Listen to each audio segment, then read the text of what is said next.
Hello friends, it'll be okay. You may be wondering why I'm saying that. And yet we are hearing that expression often these days. It can be a mother looking at her child who's quizzical or fearful. It'll be okay. It can be an adult child in Vancouver connecting with his parents by Zoom and saying to them, Mom, Dad, it'll be okay here. It'll be okay. Or it might be grandchildren shouting up to the grandma who's on the balcony because, grandma doesn't know how to use Zoom. So, Grandma, it'll be okay. It'll be okay. Or it might be a young couple, parents, at the end of a long day and looking into each other's eyes with love and finding strength in that love and saying to each other, honey, it'll be okay. Our family will be all right. And so, why I bring this up is because on Easter morning, the real Easter morning, the first Easter morning, I'm not sure that Mary Magdalene had that in her heart as she went to the tomb to anoint the body. I'm quite sure Peter didn't have that in his heart as he recalled the crucifixion, but especially his triple denial. Maybe the only person who had it in her heart would have been Mary. We even think of the Pieta and her looking down at her son. Is she saying, it'll be okay. Father, take him into your hands. Jesus, you indeed said, I give up my spirit unto the Father. All is completed. And so maybe she had that in her heart. But certainly not Mary Magdalene, Peter, the other disciples. Now they would come to have it. Why? Because when the resurrection, the moment of the resurrection actually happened, then there was just fantastic fireworks? No, not at all. And you know those beautiful Easter cards we get with, John and Peter standing at the tomb, it open and huge light flooding out. Or again, that traditional picture, Jesus standing on on the tomb with his cross, and it's more like a battle standard, and the soldiers just looking up in fear. Well, it didn't happen like that. It didn't happen like that, I'm sure. It would have happened in all silence. In all silence and simplicity and humility. Think of the humility of the crib or the humility of the cross. I'm sure that the resurrection was also filled with that humility, that simplicity. God was not going to force his children to believe in his Son. No.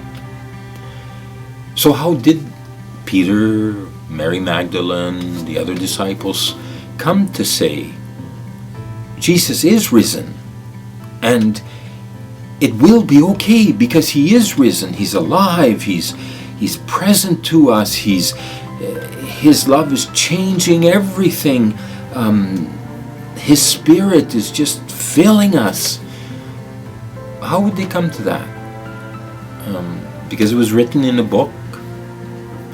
No, the resurrection is attested to in the Bible, but those are words upon a page. So how did they come? It was because that spirit of the risen Christ, their personal relationship with Jesus, brought them to be ever more loving, and sometimes incredibly loving towards one another. We hear in the Acts of the Apostles, and these people sold everything they had and put it at the feet of the apostles so that nobody would be in need of the community. People saying, look at those Christians, see how they love one another. Maybe there's something there. And so, if we have faith today in the resurrection, that Jesus Christ is truly risen from the dead and glorious in the Father's love, what will bring us to that faith is, of course, the words that have been proclaimed by the apostles and succeeding generations, put down in the scriptures. Of course, the Holy Spirit was powerful in those words spoken, written. But I think also, and perhaps even more, we will believe that Jesus is risen. We will see. It'll be okay because of all that we see that is of love today in Christians and in people of goodwill. Heard a wonderful story this morning of a rabbi celebrating the Seder, 3 families, by, at distance, through Zoom or something. We're constantly hearing stories of how people are creatively, warmly reaching out in love. So many stories. So I really invite you in your continuing Easter reflection and for the next 50 days through the season of Easter to be attentive to all that is saying, Jesus is alive. It'll be okay. And Christians over the centuries, that has brought them to love, to great acts of love, even to martyrdom, even at the fact of giving up their life, they were saying, it'll be okay. Jesus, you are with me, and with you I go to the Father, would have been what's in the heart of the martyrs. And so we are the modern day martyrs. Martyrs means witnessing.